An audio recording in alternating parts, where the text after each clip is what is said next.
विद्यार्थी मित्र हो, या व्हिडिओमध्ये आपल्याला चुकीची म्हण दुरुस्त करायची आहे.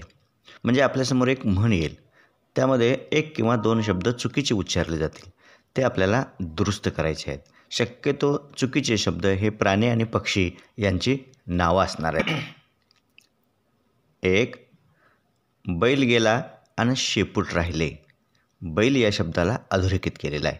त्या ठिकाणी कोणत्या प्राण्याचं नाव लिहावं म्हणजे अचूक म्हण होईल?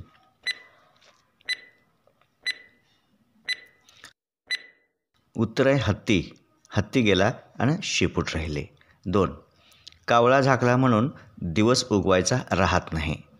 कावळा या शब्दाला अधोरेखित केलेला आहे.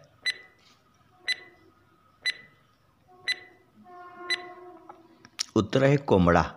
कोंबडा झाकला म्हणून दिवस उगवायचा राहत नाही.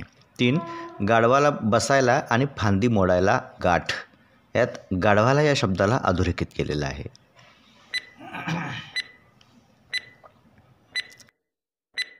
उत्तर आहे कावळा. कावळा बसायला आणि फांदी मोडायला गाठ. 4, अतिशहाणा त्याचा हत्ती रिकामा. हत्ती या शब्दाला अधोरेखित केलेला आहे.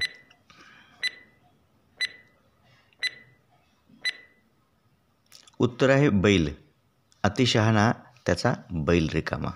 5, बोक्याचे शेपूट वाकडे ते वाकडेच. याच्यामध्ये बोक्याचे या शब्दाला अधोरेखित केलेला आहे.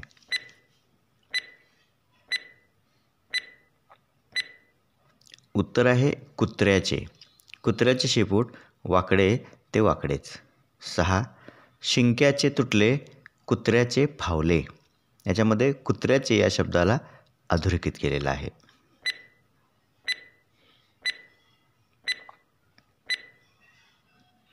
उत्तर आहे बोक्याचे. शिंक्याचे तुटले बोक्याचे फावले. 7, वासरात गुळाची चव काय. वासरात या शब्दाला अधोरेखित केलेला आहे.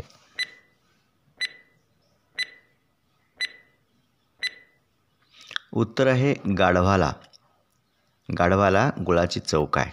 8, बैल लंगडी कोंबडा शहाणी.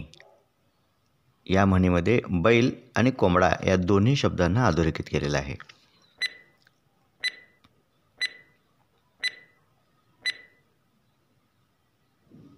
उत्तर आहे वासरात आणि गाय. म्हण कशी होईल पहा. वासरात लंगडी गाय शहाणी. 9, वराती मागून गाय. गाय या शब्दाला अधोरेखित केलेला आहे.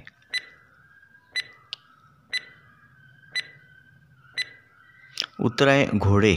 वराती मागून घोडे. आणि 10, घोडा गेला आणि झोपा केला. याच्यामध्ये घोडा या शब्दाला अधोरेखित केलेला आहे.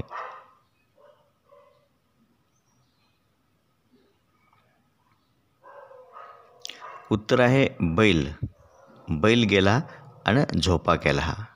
प्राणी पक्ष्यांच्या नावावरून तयार होणाऱ्या या म्हणी आपल्याला आवडल्या असतील तर व्हिडिओला लाईक करा आणि चॅनेलला सबस्क्राईब करायला विसरू नका. धन्यवाद.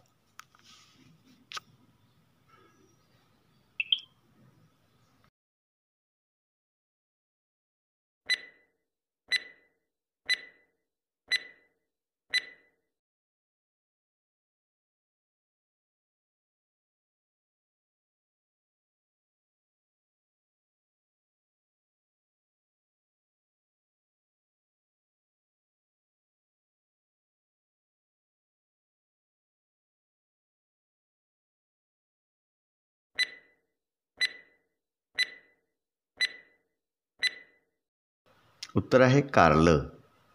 म्हण कशी होईल बघा. कडू कारलं तुपात तळलं साखरेत घोळलं तरी कडू ते कडूच. एक किंवा दोन शब्द बदलून अर्थपूर्ण म्हण तयार करणं. हा व्हिडिओ आपल्याला आवडला असेल तर या व्हिडिओला लाईक करा आणि चॅनेलला सबस्क्राईब करायला विसरू नका. धन्यवाद.